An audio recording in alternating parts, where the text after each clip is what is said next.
Hey everybody, so how are we doing today? Let's begin. So U.S. and Iran send conflicting signals on their disputes. Washington, Dubai. From Reuters, Iran and the United States sent mixed signals on Tuesday about resolving their disputes as Iran's supreme leader threatened to further breach the 2015 nuclear deal, while the U.S. president cited a lot of progress.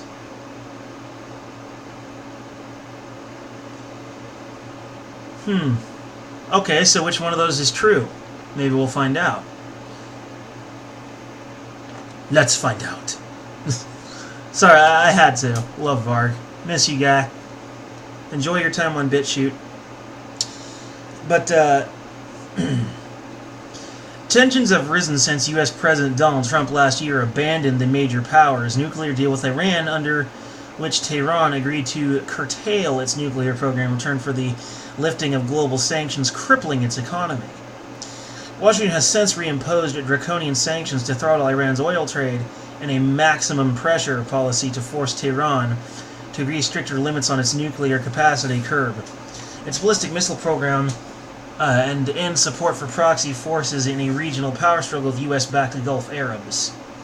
Fears of direct U.S.-Iranian conflict have risen since May, with several attacks on oil tankers in the Gulf, Iran's downing of a U.S. surveillance drone, and the plan for U.S. airstrikes on Iran last month that Trump called off at the last minute. Iran's supreme leader on Tuesday said Tehran would keep removing restraints on its nuclear activity in the deal, struck with Britain, China, France, Germany, Russia, and the United States, and retaliate for the seizure of an Iranian oil tanker. Okay, I know some of my viewers have been complaining here and there about my impressions and my accents. Particularly my Irish viewers were a little ticked. But you know, I just have to do it. I'm sorry. Maximum pressure! We will put maximum pressure on Tehran with all these silly sanctions and tariffs until they finally concede into writing a new deal with me. Because the old deal sucks. Why does it suck? Because it was written by Obama. And anything written by that guy automatically sucks. It doesn't matter. Oh, you say I'm wrong? You're fake news. There, I got it out of my system. But yeah, there are definitely mixed signals. Trump being largely positive, and Hassan Rouhani, I think, or is that just the president, not the supreme leader? Isn't the supreme leader the Ayatollah? Yeah, the Ayatollah. No, the Ayatollah saying, "Oh, this is terrible. We're going to violate more rules of the agreement until you get back in it with us." Whereas Trump saying, "A lot of progress has been made." Apparently, Iran is not in agreement with that, Mr. Trump. So maybe you should be a little more clear as to what you classify as great progress. Ayatollah Ali Khamenei, Iran's ultimate authority, accused Britain, Germany, and France of failing to uphold obligations under the deal to restore Iranian access to global trade, especially for Tehran's oil exports blocked by U.S. sanctions. According to our foreign minister, Europe made 11 commitments, none of which they abided by. We abided by our commitments and even beyond them. Now that we've begun to reduce our commitments, they oppose it. How insolent! You didn't abide by your commitments, Khamenei said according to his website. We asserted to reduce our commitments, and this trend shall continue, Khamenei said in remarks carried by state television. United Nations nuclear inspectors last week confirmed Iran is now enriching uranium to 4.5% fissile purity, above the 3.67% limit set by its deal, the second breach in as many weeks after Tehran exceeded limits on its stock of low-enriched uranium. The level at which Iran is now refining uranium is still well below the 20% purity of enrichment Iran reached before the deal, and the 90% needed to yield bomb-grade nuclear fuel. Low-enriched uranium provides fuel for civilian power plants.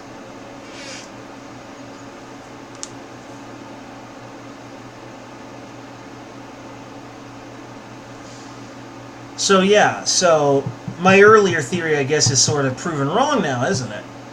I said that maybe they were just wanting to build like a nuclear power plant. But apparently you don't need high enrichment. You can use low enrichment for that. So maybe they are building nukes after all, in spite of their insistence that they're not. But there's always two sides to one story.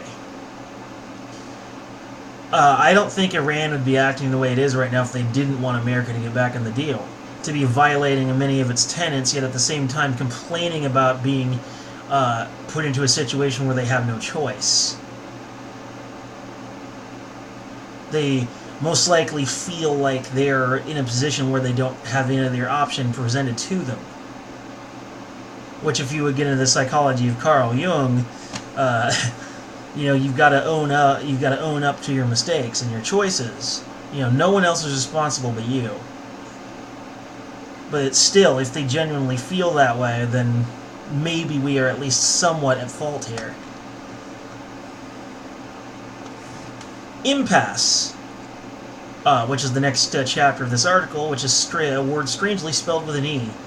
Khamenei has previously upbraided European powers for not standing up to Trump and circumventing his sanctions noose. But it was the first time Khamenei explicitly pledged to press ahead with breaches of the nuclear deal, spurring European appeals to Iran to restore limits on enrichment aimed at obviating any dash to development of atomic bombs.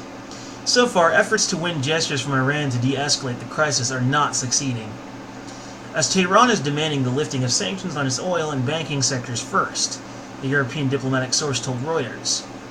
Iran denies any intent to acquire nuclear weapons and has said all of its breaches could be reversed if Washington returned to the deal and its economic dividends were realized. Tehran has accused Washington of waging economic war.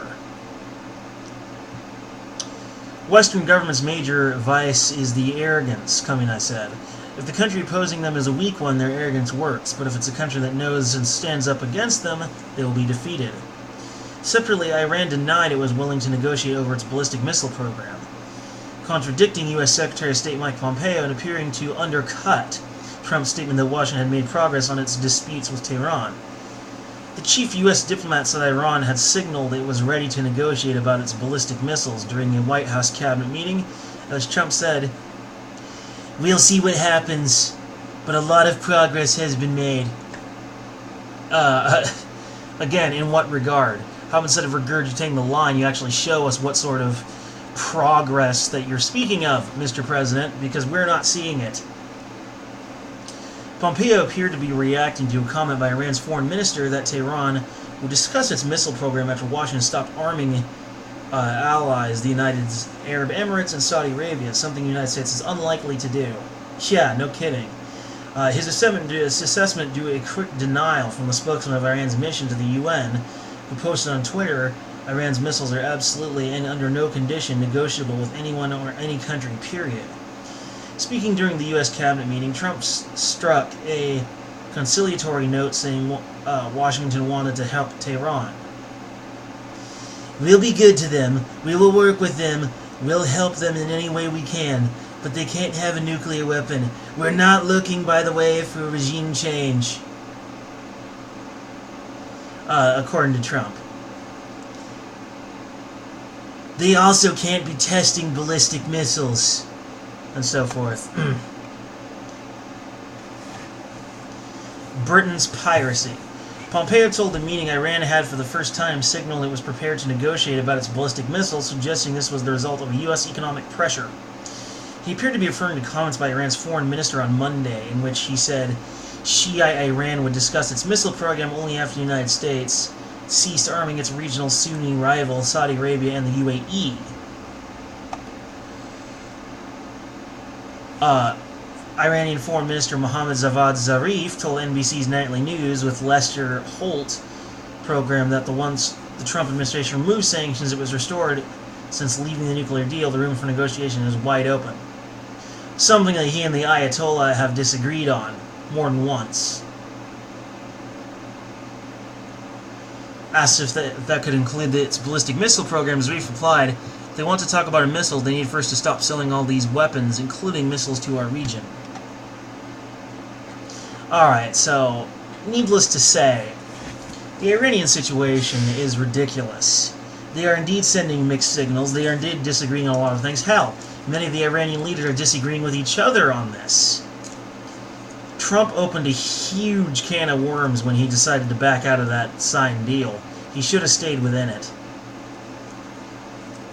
I hope for his sake he gets his better deal, because if not, then this shit's going to go south for the winter and ain't coming back until it gets real, real warm. Anyway,